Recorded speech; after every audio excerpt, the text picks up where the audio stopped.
What's up, you guys? Sean Ross Sapp here. April 6th. This is Fightful Wrestling. This is the time slot that usually the Listen Your Boy is in. Jimmy Van finds literally anything besides you all more important.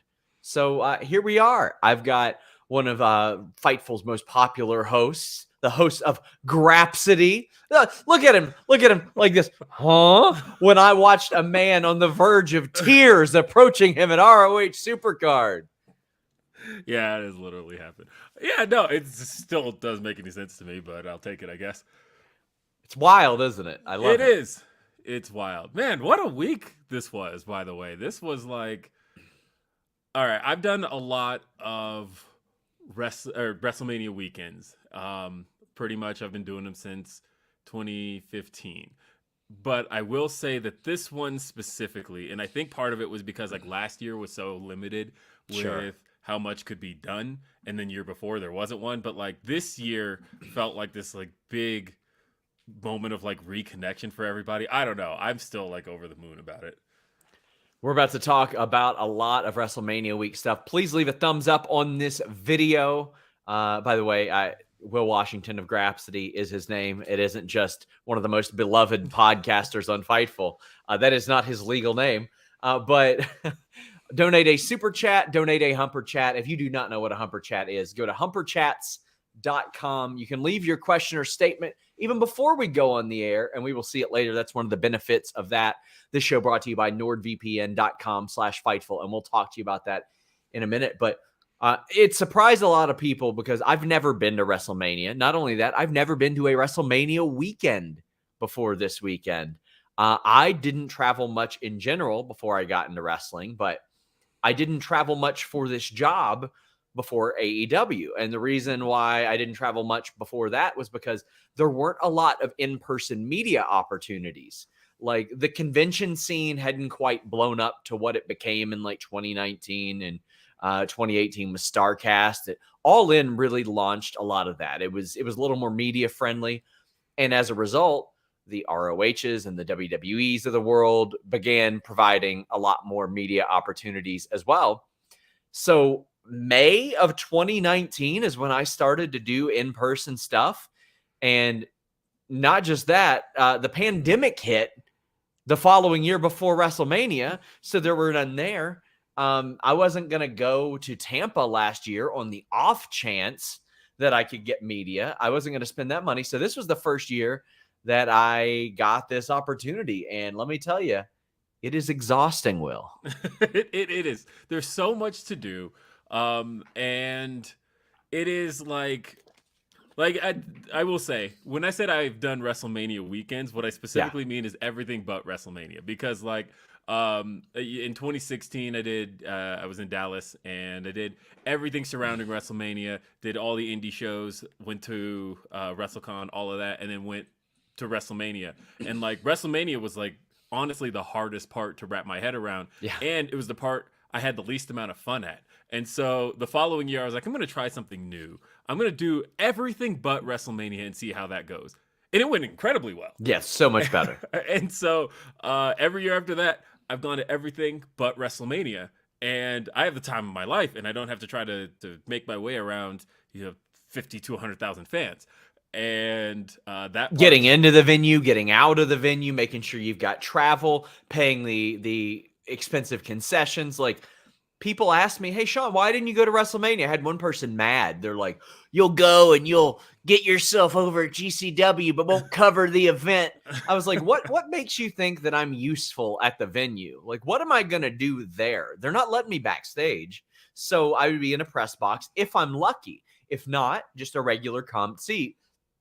You don't get cell phone reception in any venue of that size because everybody's using it. So nothing goes through. You can't tweet anything. You can't post anything. So myself sitting here at my house watching a TV and being able to text people backstage and post the 30 updates that we got on Fightful Select is much more useful for me.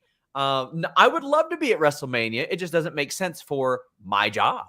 No, but I mean, honestly, to me, it is, and like, more power to anybody who wants to go to WrestleMania. If that's what you're going for the experience, there's so many factors that harmed my last experience at WrestleMania. Like, luckily I get a rental car every place I go, except parking at AT&T Stadium was like $65 in 2016. Yeah. Can't imagine what that is today.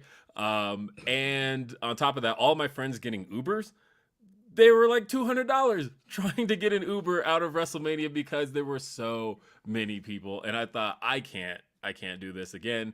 Not for, like you said, the purposes of covering it. Yes. If you're just going to just have a good time, then that's a different story. But there was so much else that happened besides WrestleMania. As a fan, if I didn't cover WrestleMania, I would love to go in person. I think that would be a lot of fun. Kayla brings up a good point. Getting stuck in the rain after Mania in New York and paying $100 for an Uber. That's the nature of the situation. I mean, but the week kind of started for me. I got in and I was going to go to MLW. I wanted to interview Alicia Atut and Richard Holiday in person after our D12 skit. I didn't get to do that. I was very bummed about that. But I popped up at WaleMania. That is a young man's party, is what that is. And I am no young man, Will Washington. That was wild. That was a time. That's probably my most fond experience was WaleMania. So like, okay, I want to hear it from your side, because from my side, I got to be a VIP. Sure. And so here's the thing. This was an experience. Shout out to Emilio Sparks. Emilio was who hooked that up.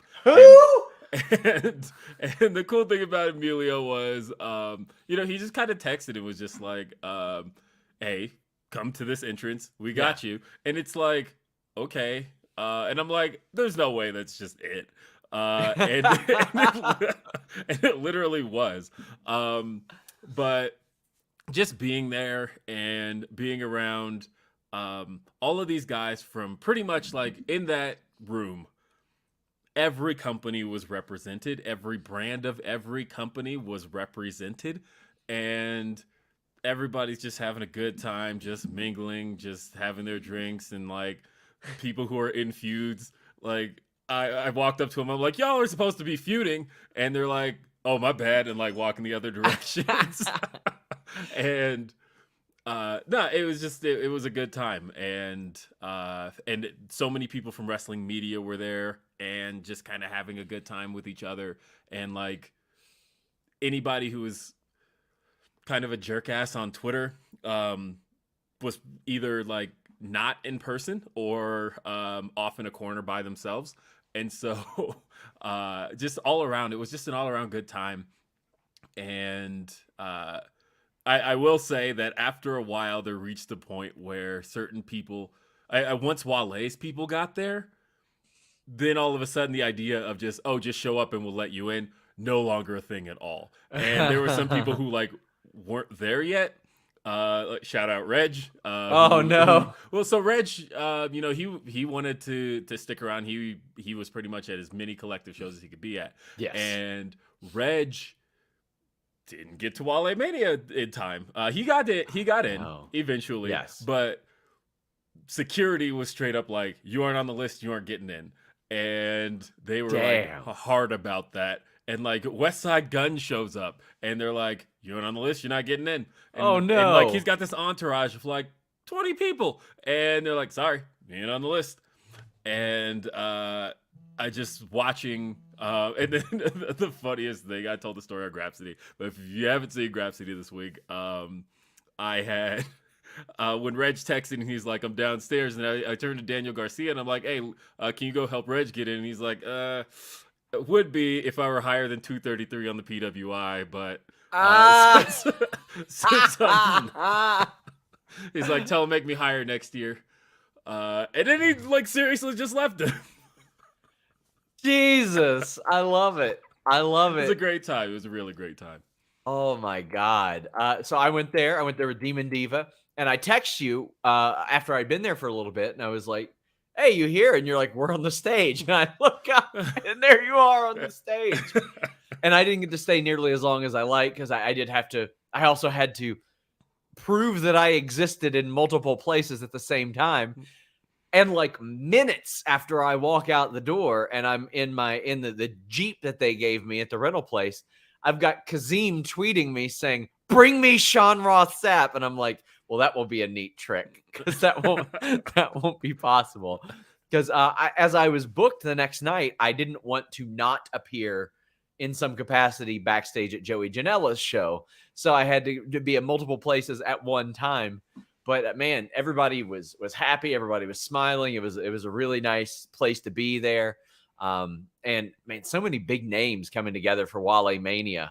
Like, I guess in my head, maybe I had imagined a more intimate setting. It was a huge party. It was awesome. Yeah, absolutely huge awesome. party. And yeah, I mean, just seeing like the most famous picture going around Twitter is Carmelo Hayes, at the time North American champion, posing with Jade Cargill, TBS champion, who's got the TBS title with her. And that was dope. That was and all of it, everybody was cool to meet, and it was really, really kind. I couldn't say enough good things about how good of a vibe and how good of an experience it was at WaleMania. Shout out Wale. And I will definitely be there next year. And the people who put on WaleMania are just really good people, and I appreciate them a lot. We got some super chats. We got some humper chats. Go ahead and get those in. CJ Lilly says, any Alexa Bliss news for after her wedding is over? I don't know when her wedding is. That's her business, not mine. I don't know. But I'll work to find out more about any creative plans. Gustav says, wanted to say the Veer headline by Jeremy was the best thing I've seen this week. You and Denise were great at GCW. Team Rocket. So that headline by Jeremy, I pitched one, Robert pitched one, and Jeremy said, just trust me. And it got over 3,000 retweets. And Jim Cornette thinking it was serious, like we didn't proofread it. Not only did we proofread it, we workshopped it. Like, come on, guys. You got to know better. This is Fightful you're talking about here. Joel Wood says, I'm still waiting for a public apology after all the money I spent on Mania 27 when I got Lawler versus Cole. Well, let me tell you, nobody's asking for their money back from Denise Salcedo versus SRS. They're more than happy with that. Yeah, that's the hard part about buying those tickets, by the way, months in advance, because like you have nothing. You know nothing of the card, except I guess WrestleMania 28 you did. You had Rock and Cena like in the year in advance. But beyond that, you have nothing to go off of except your ticket and your flight, and then you get what you get. Tom Brady says, any update on Gunther possibly moving up after last night? Need a podcast with SRS and Brandon Walker ASAP. I don't know if I meet the age requirement for Brandon Walker to do a podcast with him. Like, isn't that like the AARP show? Or is that Barstool? You know what? I think it's great that Barstool was like, you know what? It's not just college kids we want to go after. We want to go after elderly people too.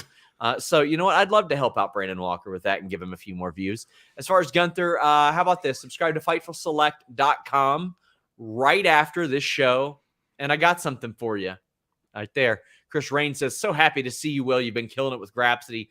Grapsody's been a runaway success. It's been fantastic. And as I mentioned, we were at Supercard of Honor and you were approached by a fan, an admirer. Like that touched me, man. Like that made me feel great. And honestly, and I really appreciate that interaction.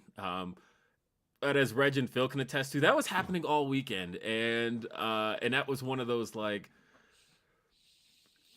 I recognize what we wanted to do with Grapsody when we launched the show 7 months ago, and what's been happening with it was ultimately the goal. But it was one of those ideas that was sat on a lot longer than we actually went through with, and having kind of the I guess the will to having the will to finally go through with it and do the show the way we wanted to, and how we wanted to, and when we wanted to. And the thing is, we weren't sure if it was going to work. It was one of those things where I could have looked up after a week and gone, all right, that was a dud.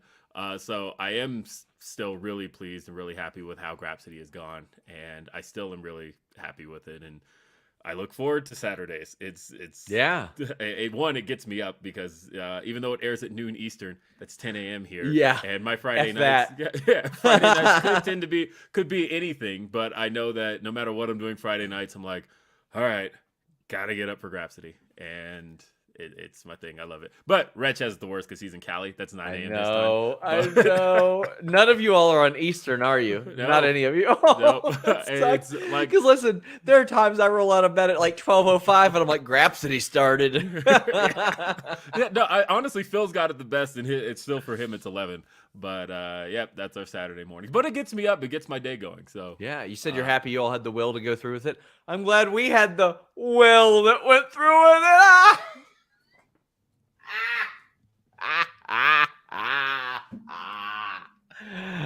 Damn. Nicholas says, adrenaline in my soul. Denise threw Sean over the ropes. Love behind the scenes of the GCW podcast. Keep up the great work, Fightful team. Yeah, yesterday I wanted to do a podcast where Denise and I covered the GCW thing for a couple reasons. I wanted to clear up some misconceptions. No money changed hands for me. Denise is a performer. She can get paid off whatever the hell she wants. I don't give a damn. I'm the one breaking the news here. So no money changed hands in that situation. Anytime I'm booked to wrestle, it is for a charitable cause or to perform in that capacity.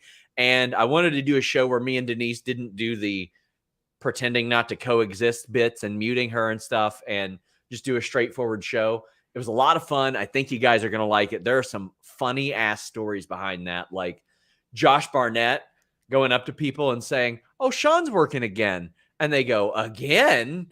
And then all of a sudden I'm having crazy shit pitched to me. There was Janela trying to get Denise to do a Canadian Destroyer. And she posted on her vlog her reaction to me telling her that, and she didn't believe it. She thought I was pranking her. He did want her to do it. But check that show out as well, guys. Ryan says, here's my usual praise super chat for Will and the Grapsody crew. Well, make sure you guys tune in every Saturday. Sometimes the schedule varies based on pay-per-views, but they are consistently there.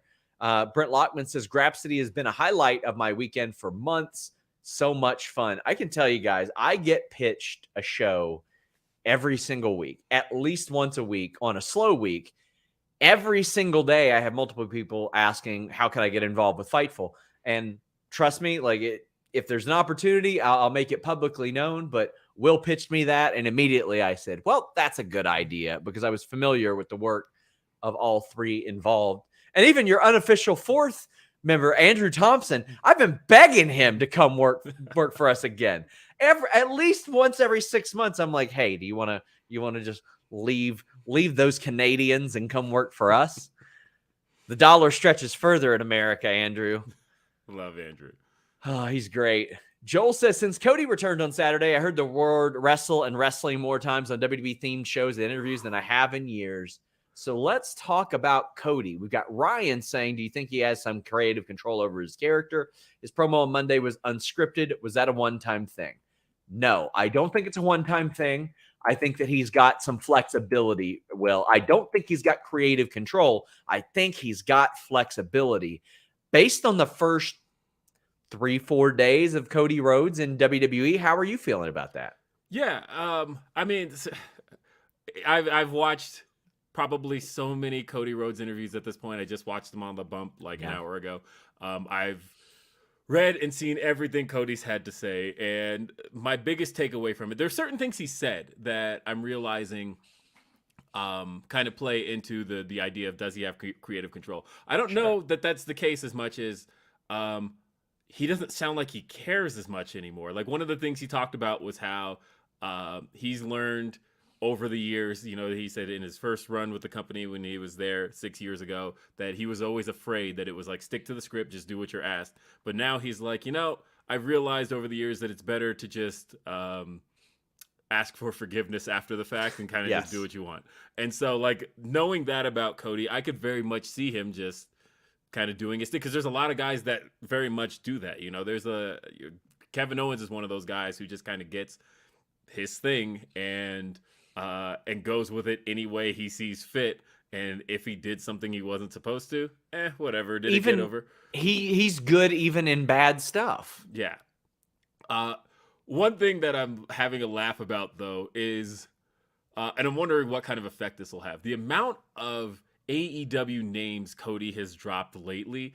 Even like on the bump, he dropped Tony Schiavone's name. He was asked about his entrance attire, and he brought up Sandra Gray, and it was like, well, that's Yeah. That Seamstress, yeah. Yeah, that's the seamstress, but she works in AEW. And who else? He brought up Aaron Solo, QT Marshall, and he's dropping all these names that I can't help but wonder if you're just like a straight up just WWE viewer. None of these names mean anything to you. Tony Schiavone at best. Yeah. But otherwise, none of these names mean anything to you. And he's just like dropping these names. And then like he has he keeps saying wrestler, and then he'll correct himself and say wrestler or superstar. He said go position when he meant gorilla position. There's so many things that you can tell like are just in his head because he's been so ingrained in what AEW is for the last 3 years, and now he suddenly isn't. I'd be curious to see. I was happy with what happened this week. I liked it all. I liked it a lot. I thought his entrance on Raw looked goofy, but and part of that is like, you ever look at the Dynamite stage and think about like how much of that stage is almost like designed for Cody's entrance? Yes. Like, as I was watching Elevation, you see the everybody's passing by the lift. It's not going to get any use anymore unless they actually do go through it, giving it to Jade Cargill. And then and you look over, they've got the little chandelier that goes up and down, and like nobody's using that right now. But on the other side of things, the Raw stage was absolutely not built for Cody's entrance. So oh my god! like, they had months to prepare for this, and he's just like pops out of a box. It was so awkward.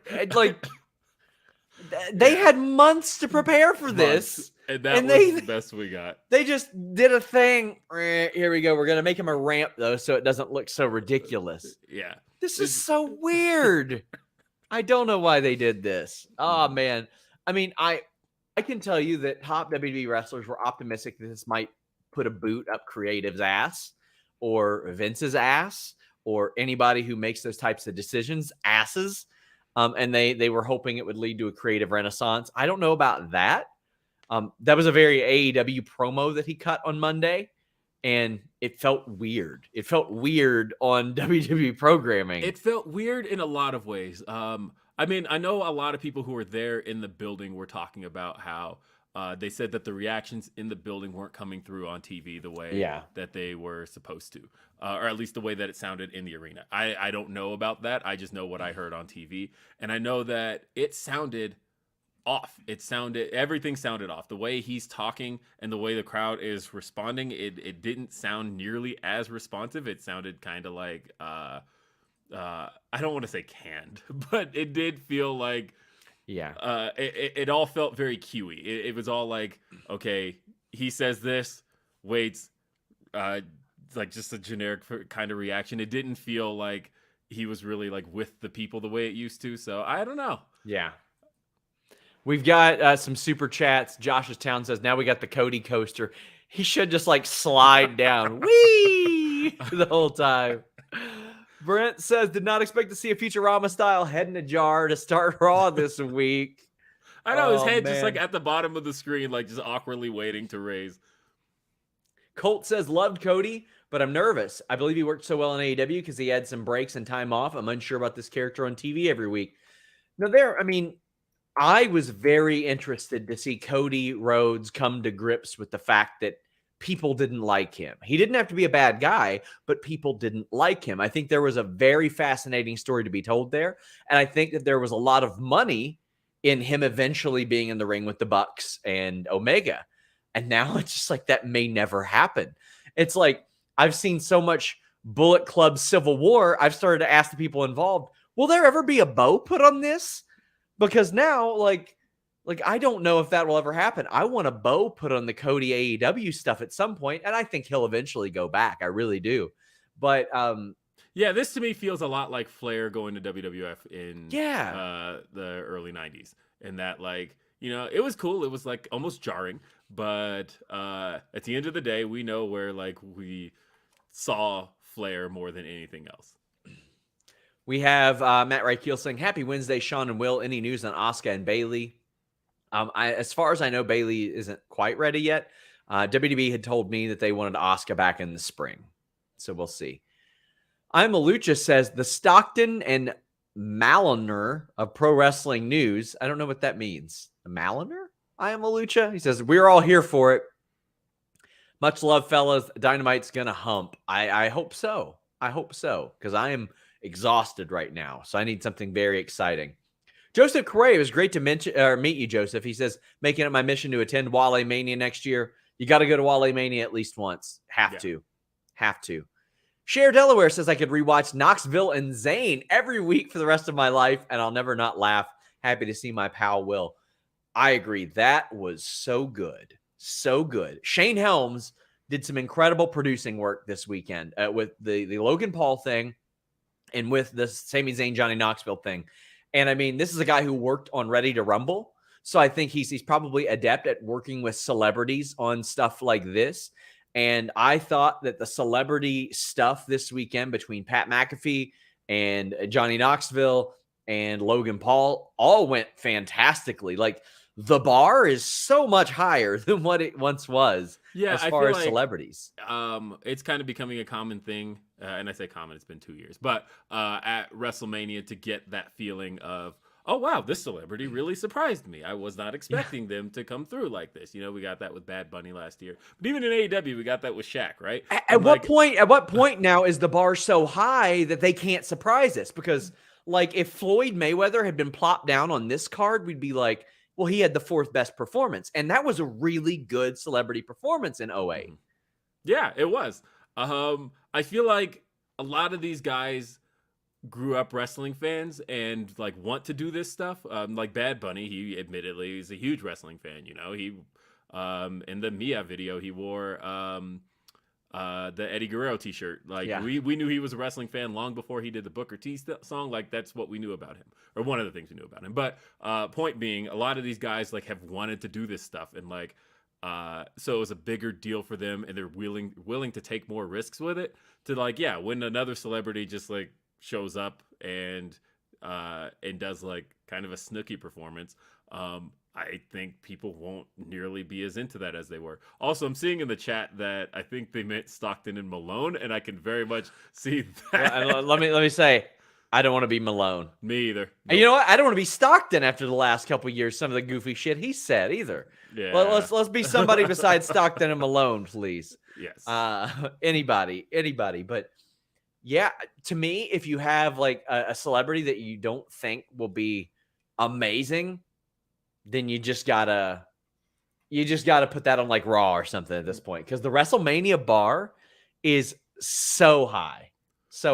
I can't help but wonder though if like this is ultimately what WrestleMania becomes. Like, people were already concerned about the fact that we had the celebrity involvement this year, and it resulted in I don't know if there were ever any plans to actually have him there, but like we didn't see Balor on the show, and we didn't see Ricochet on the show, and like, if WrestleMania ultimately, like, they're getting really good at the celebrity stuff. They're getting really good with, like, we talked about Knoxville. And yeah, we talked about Logan Paul. And, of course, we see him every week, but Pat McAfee also. Oh, yeah. And so, you know, this is the biggest presence that non-wrestlers had at WrestleMania, does this grow? Do we continue to see more and more of that, to where WrestleMania really is just like, hey, here's these names you know from other things, now pro wrestling, and then also a main event? I mean, look at the nature of boxing right now. Yes. Boxing that's a good example. All freak show fights. We do watch-alongs for major UFC shows now. And then, like, when Tyson fights at 50-something years old, or when Jake Paul fights, or something of that nature, and it's what people are interested in. And I can tell you there was quite a bit of casual interest in relation to those few things. Listen to Johnny Knoxville's ovation. It was great, and it's some of the most fun I've ever had watching a pro wrestling match. Sami Zayn had to navigate all those threats, but you know what? Maybe if he had NordVPN.com/Fightful, he wouldn't have to navigate those threats. He wouldn't have to worry about annoying pop-up ads in the form of Mae Young and Mark Henry's son. He wouldn't have to worry about malware, which you're not going to get at Fightful, unlike some other wrestling websites, or online trackers. Now, with that threat protection from NordVPN.com/Fightful and a 30-day money-back guarantee, I'll tell you what, I'm not giving GCW 30 days money back on their deal. They blew their money, and they only got 2 minutes of me. So there you go. NordVPN.com/Fightful. gives you an additional month free and 70% off your plan. It effectively pays for itself because you can buy pay-per-views overseas much cheaper than here. If you miss the WWE Network, you can subscribe to it by changing your virtual location with just one click. You can avoid price discrimination. You can avoid geo-blocking. Not only that, it works on all your devices, your phone. AEW Plus. There you go. You can subscribe to that with NordVPN.com/Fightful. And it works on your tablet, your phone, your PC, your desktop, your laptop, even your router or your television. NordVPN.com/Fightful. I truly use this every single day of my life, and I love it. NordVPN.com/Fightful. We got Stuplexer saying, watch Supercard of Honor and saw Willow Nightingale for the first time. After hearing so much about her, she's a superstar. Hope to see her on national TV soon. Had no clue she's from my hometown. Shout out Franklin Square, Long Island, New York. She is one of the people that I assume will end up getting signed to some degree, probably on this hybrid AEW ROH type of thing.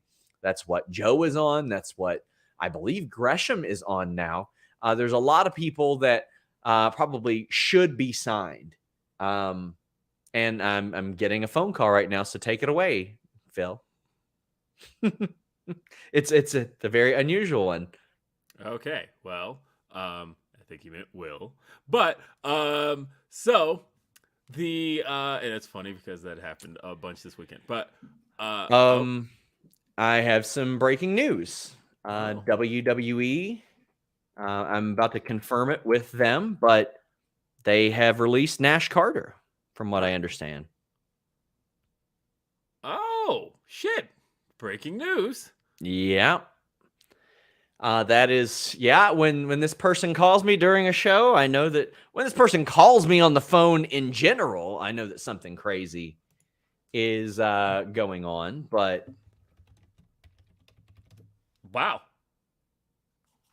I mean, yeah, wow. That's breaking news. Man. And so what happens with the tag titles? I don't know. This is wow.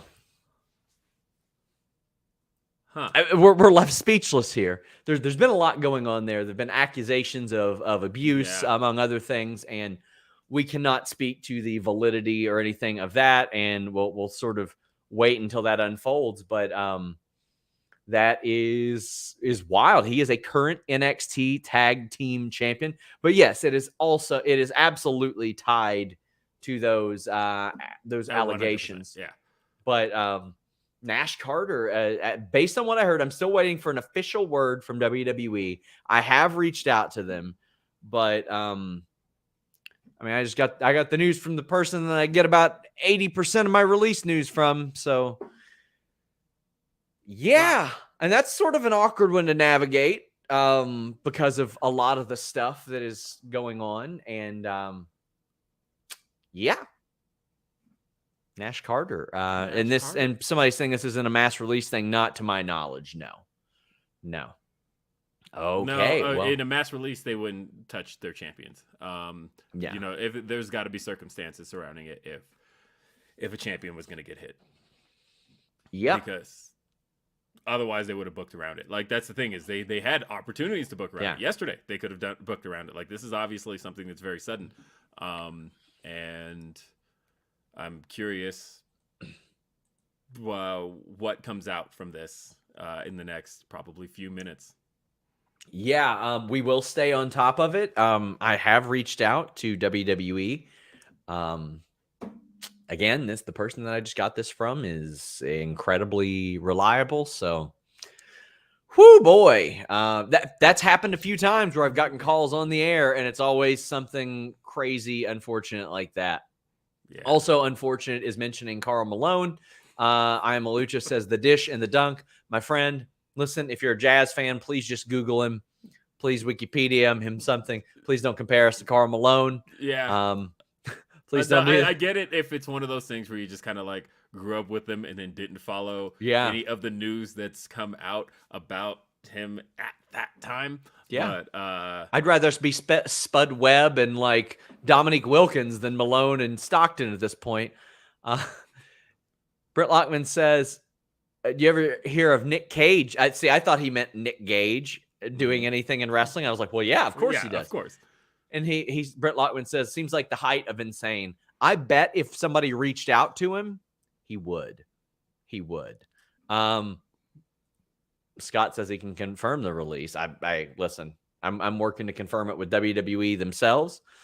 Kevin says, could it be related to Kimberly's post on Twitter? Yes, it absolutely could.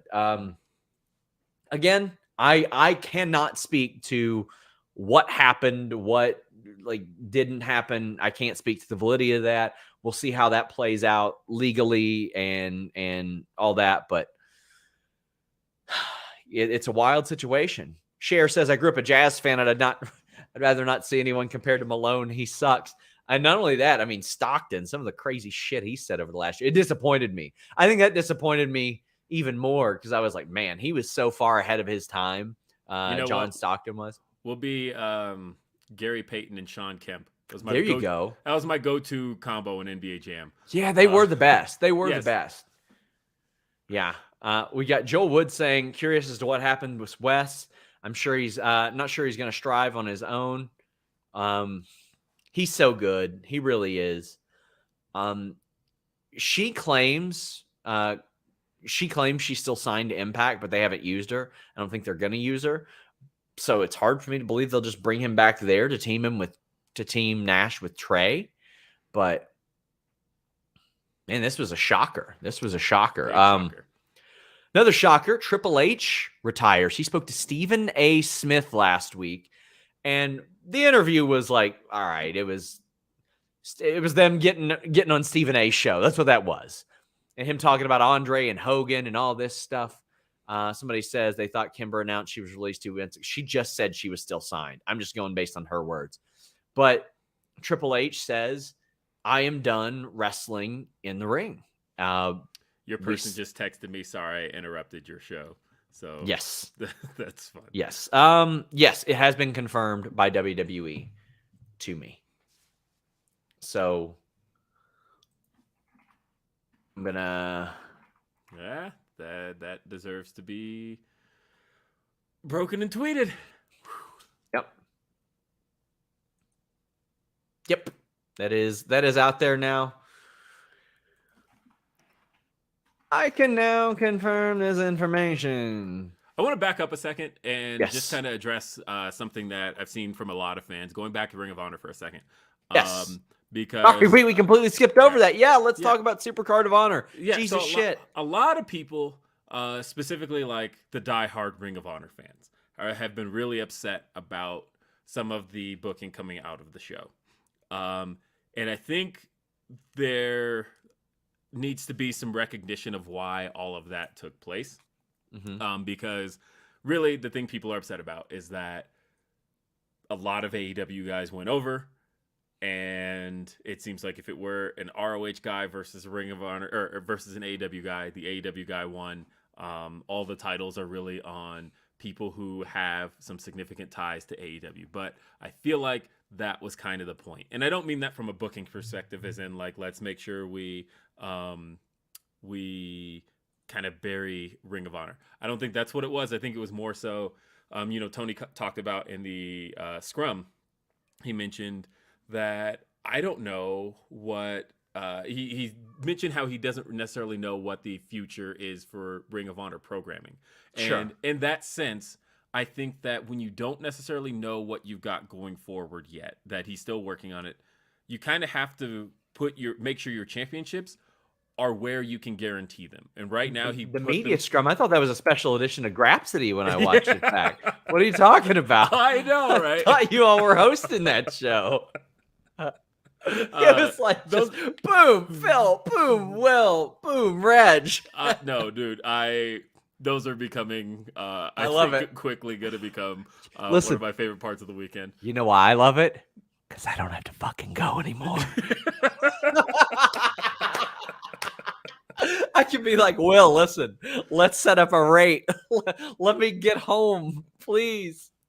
Yeah. Oh man. Although Double or Nothing is going to be like, I'm playing it fucking close. My flight leaves at Sure. 1 a.m.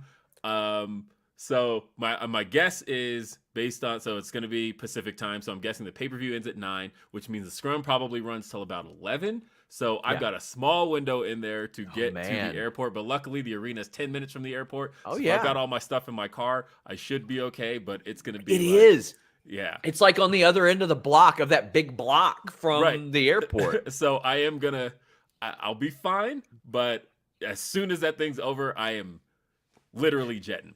But no, I think that as far as the titles are concerned, I think it is really important, I think, to make sure that the titles are where you can guarantee them. Because like right now, look at the women's title. It's on Deonna Purrazzo. Not somebody he can even guarantee a booking for right now. And so I think I can very much see right now Tony needing to have his championships where he can make sure that wherever he books them next, he has them guaranteed. He has Wheeler Yuta guaranteed with the pure title. He has now FTR guaranteed with those tag titles. And because like, look at the Briscoes. They literally worked 2 matches that night, which how the hell those guys worked 2 matches that night? Because FTR versus the Briscoes, I have to say, was one of my favorite experiences being at a show live. I thought that thinking about the amount of matches I've been there live for, I was there for Bryan versus Kenny Omega.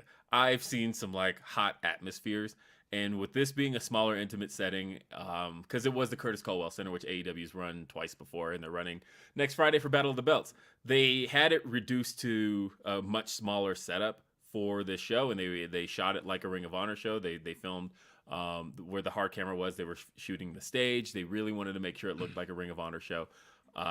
And that said, the crowd felt like that could have been WrestleMania from the moment FTR came out. It was like the lockup pop was insane. Insane. They were so loud. They were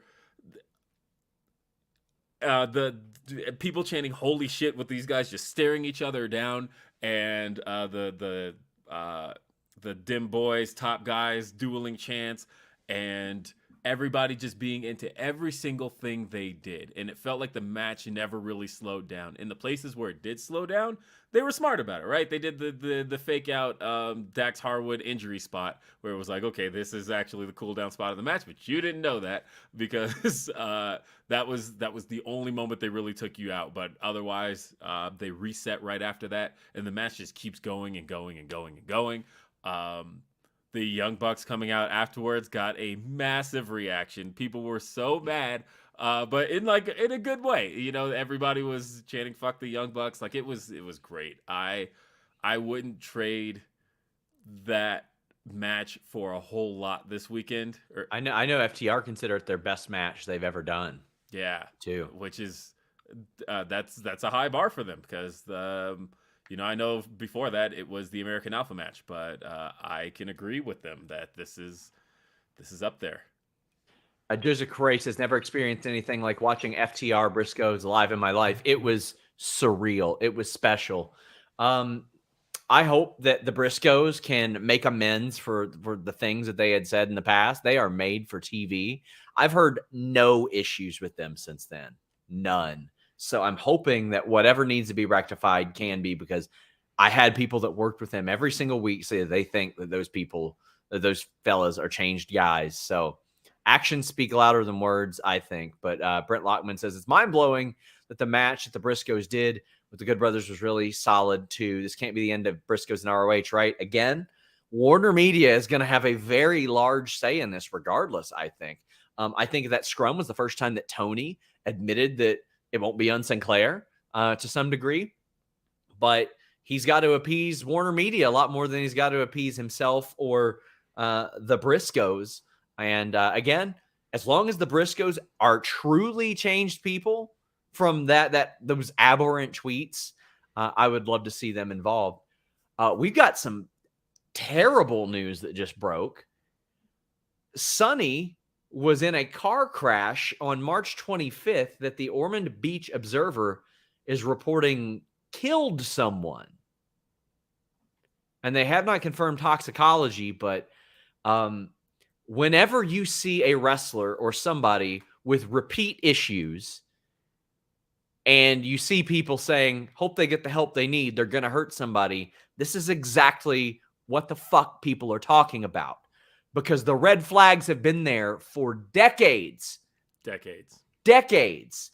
Beyond substance with Tammy Sitch, behavioral stuff, just her being a not good person has been there for a long time. And man, that is unfortunate. That is very unfortunate. We've got Sir Brendo saying, after seeing the ad for next week's roundtable featuring Raj Giri, it makes me wonder, SRS, would you ever do an on-air reunion with Raj? Stay tuned. Got some stuff in the works for you guys. Yes says, a Jazz fan here. Yes, you all are better than them. I am Lucha says, apologies, fellas. Had no clue how they didn't age well. Let's call it the Rock and Sock connection instead. Well, let me tell you about the things The Rock said in his promo.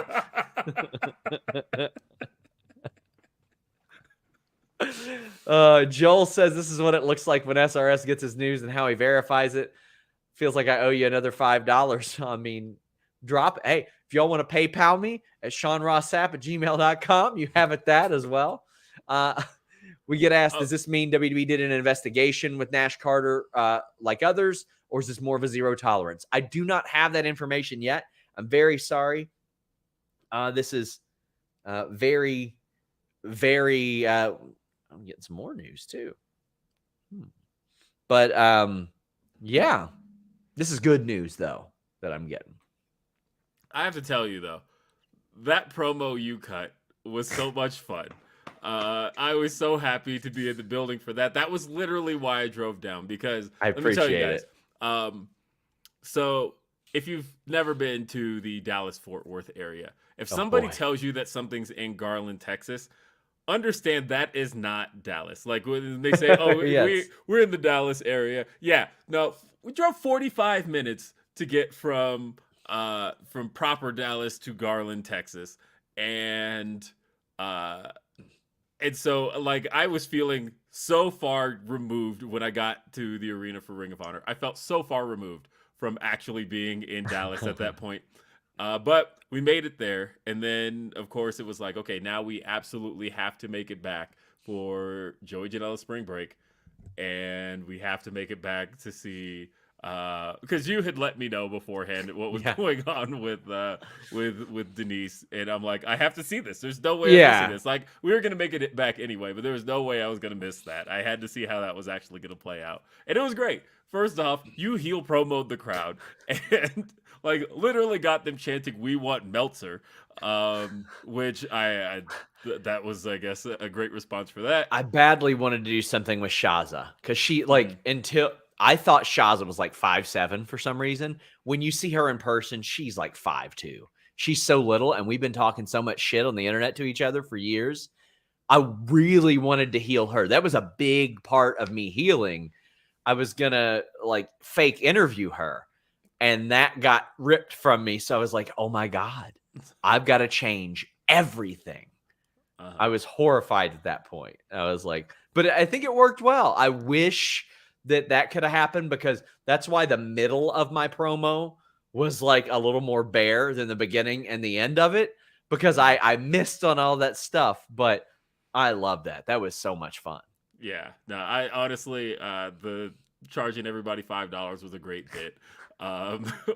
What happened to the money you snatched from those people? I gave it to a guy named Griff. I gave him $10. He gave me back 5 of it.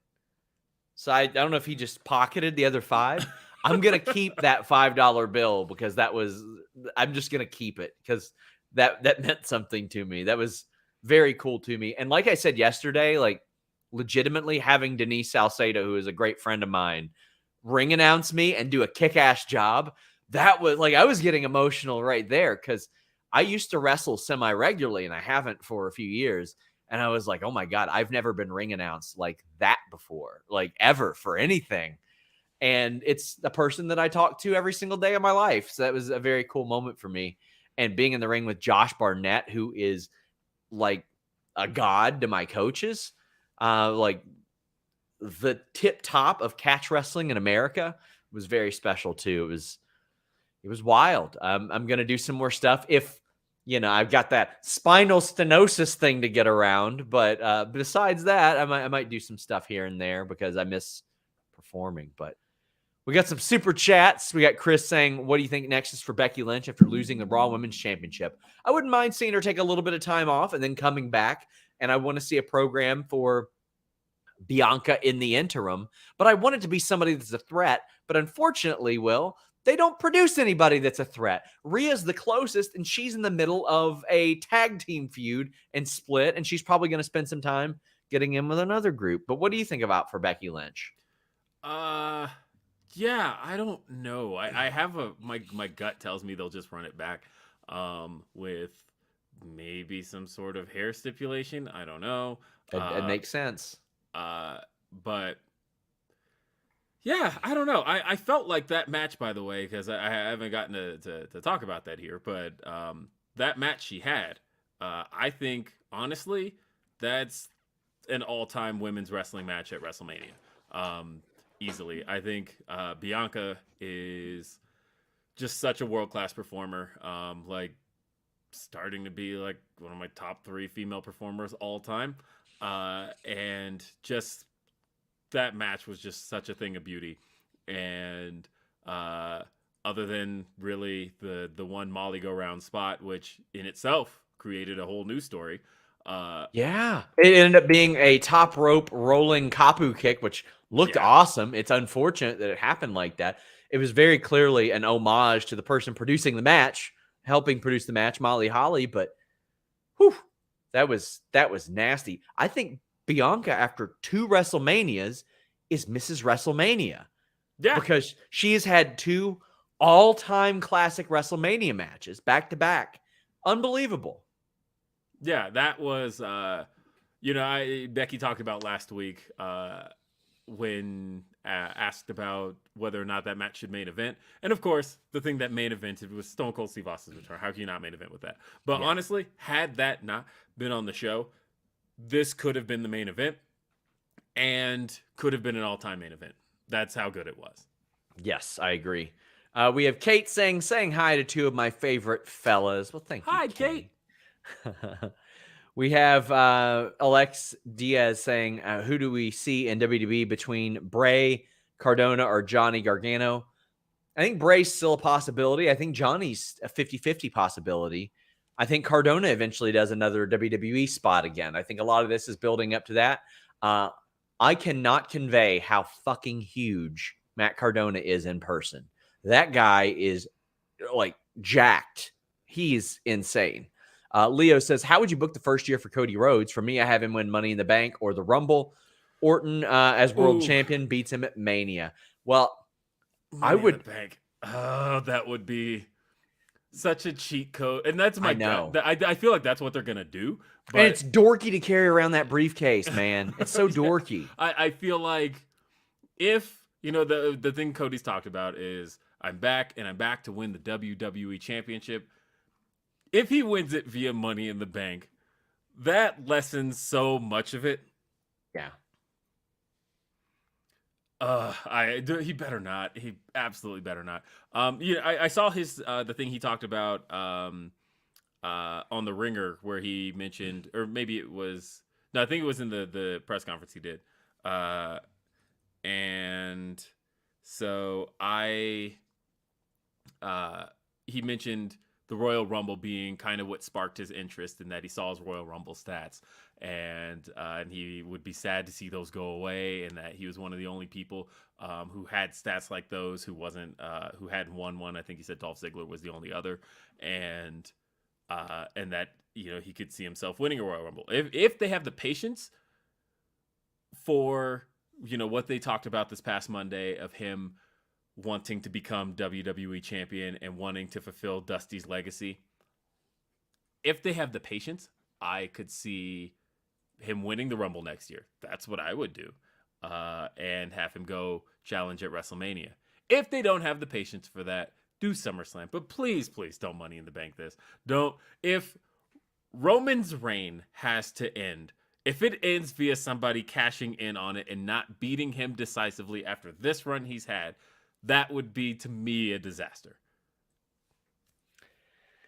I think that maybe some Vince McMahon integration should happen, but I would need Vince McMahon's best work. I would need Vince McMahon saying, I put your father in polka dots. I took care of your family financially when they needed it bad. Cody's got to be full. I had to leave WWE to get back to WWE type of thing. You got to go with the I left to change wrestling, but I felt like it wasn't fair. I felt like it wasn't the right thing unless I changed the place that made me want to begin with. Man, there's a lot that can be done there. I wouldn't do Money in the Bank, but Orton would be a good approach. I think that would be really good after the split. Cher says he should win the Rumble as Stardust. You gotta. Will you stop? Will you stop? As I mentioned earlier, Triple H retired. He mentioned it on the Stephen A. show last week. He left his boots in the ring. Thought that was a great way to kick off WrestleMania. He has been very important to WrestleMania for the past 23, 24 years. So I think that it was... Sorry. I see it. But any quick thoughts on Triple H? Yeah, so I think, I was hearing his news of his retirement. I was kind of sad that he didn't get like a real big send-off. Like, sure, if you were to have a last match, I think Orton is probably one of the guys he'd want to put over. So his last televised match being against Randy Orton is a fitting one. But I was glad that he got to have the moment. He got to leave the boots in the ring. And he seemed like he was kind of rushing down the ramp of like, okay, I still got to like make my entrance in like quick time. But I'm glad he got to do it all and welcome everybody to WrestleMania. I thought he was going to do like the DX thing and like give him a "Are you ready?" We didn't get that, but he did get to leave the boots, and I thought it was a cool moment for him. And if that's going to be his send off moment, that's probably a good one to do it for.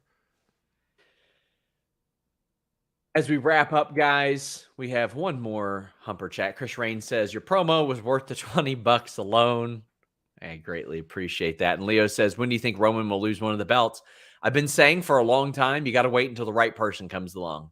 Otherwise, you don't take the title belt off of him. I think Cody might be the right person. We'll see. It's crazy to think, by the way, real quick, that Cody came in and is immediately like number one babyface in the company. That's kind of insane to think about when like they can't book baby faces. That's why. Wait till they book him for 4 weeks. Like that's kind of crazy though that behind him, I guess like you can kind of count Brock, but like Brock's not I don't know that Brock's going to be around after this. But Drew McIntyre and Bobby Lashley are like the two behind him. Beyond that, they don't have another top babyface. Cody entered the company as a top babyface. That's not really like I saw some other site post that there was a Vince McMahon has elevated Cody. No, Cody coming in as the top babyface is not a point in WWE's favor. That's actually kind of a point against him. But anyway, that's all for another discussion, and I will have that discussion. Cher says then he should enter next year as Stardust Cody, Mustache Cody, and Face Mask Cody. I'd rather he not. Guys, I'll be over on The List Goes On after this. You can check out Will on Grapsody every week. But as we wrap up, tell the people what all you do. So I host a couple of things for the Fightful umbrella. I do Grapsody every Saturday at noon Eastern, 9 a.m. Pacific. That's with myself and Philip Lindsay, Righteous Reg. We are at youtube.com/Fightful. Show is live. I also, over on Fightful Overbooked, I host Day After Dynamite, which didn't air last week because I was in Dallas, but Day After Dynamite does return tomorrow. That is at 4 p.m. Eastern, 1 p.m. Pacific. And guess what we talk about on Day After Dynamite? Dynamite. So be there for Day After Dynamite. That is at youtube.com/Fightful Overbooked. Guys, make sure you check that out. Subscribe to FightfulSelect.com. Not only do I have The List Goes On, I'm going to break some call-up news, or at least some discussions of call-up news. Rob Wilkins says, I wanted a backstage segment with Orton Rhodes. Rhodes says, hey, Randy. And Randy says, what's up, DiBiase? Until next time, guys, we are out.